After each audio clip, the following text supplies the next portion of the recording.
So in my analysis of Last of Us spaces, looking at Last of Us Hunter Underpass, which I talked about in our combat lecture, um,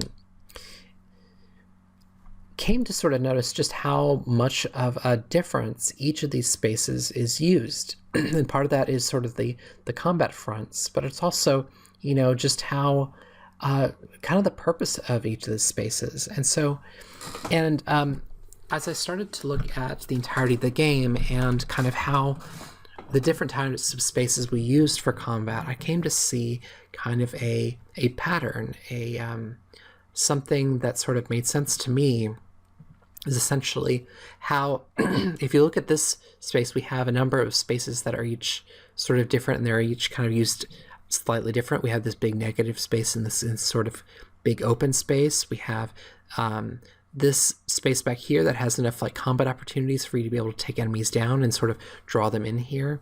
So I started to break down the different patterns of spaces that I have in here, or that we had throughout the game. So first off, talking about idea of transitory spaces. So essentially spaces with a lot of that are encouraging of player movement through them and not necessarily of fighting in them.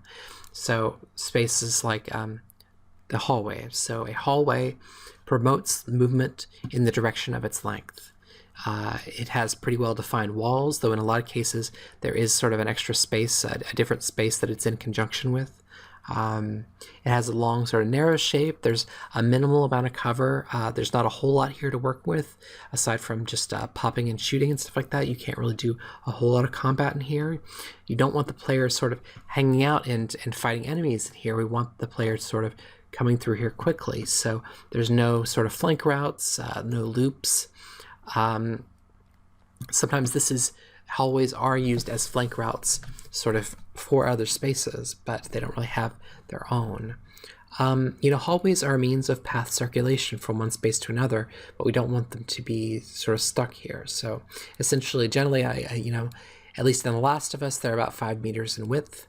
That was kind of our metric, and it really depends on your metrics for your game. But anyway, sort of fairly thin. So next, looking at channel, which is essentially, the idea is a slightly wider hallway.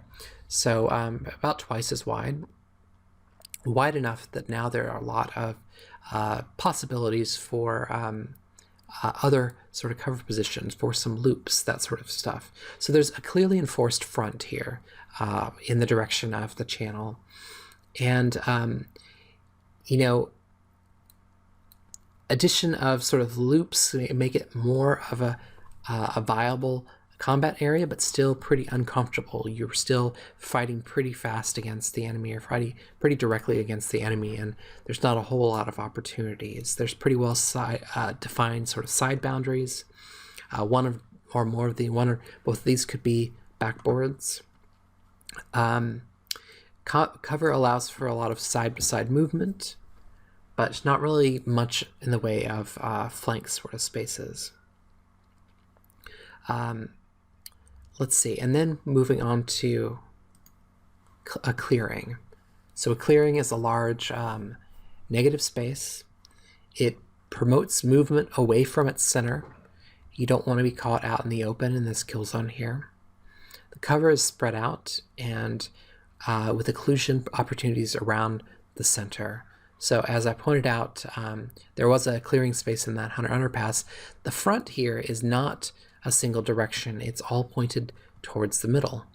So all of this cover is set up so that it protects against the middle. You can move around the edges and protect against anyone seeing you from across the space or from the middle sort of space. There's long sight lines. There's a lot of negative space. It's spread out. Minimal cover, mostly at the edges. So, and this sort of encourages, in The Last of Us, a lot of sort of edge movement, of quickly trying to get, you may sort of dash across the space, and that's certainly a choice that you can make, but it's something that's risky. Instead, usually you want to sort of move around the corners of the space. But this is not a great space to fight in, because the enemy has the advantage in sort of these open negative spaces. You need more sort of protection if you want to actually take the enemy on. All right, next, talking about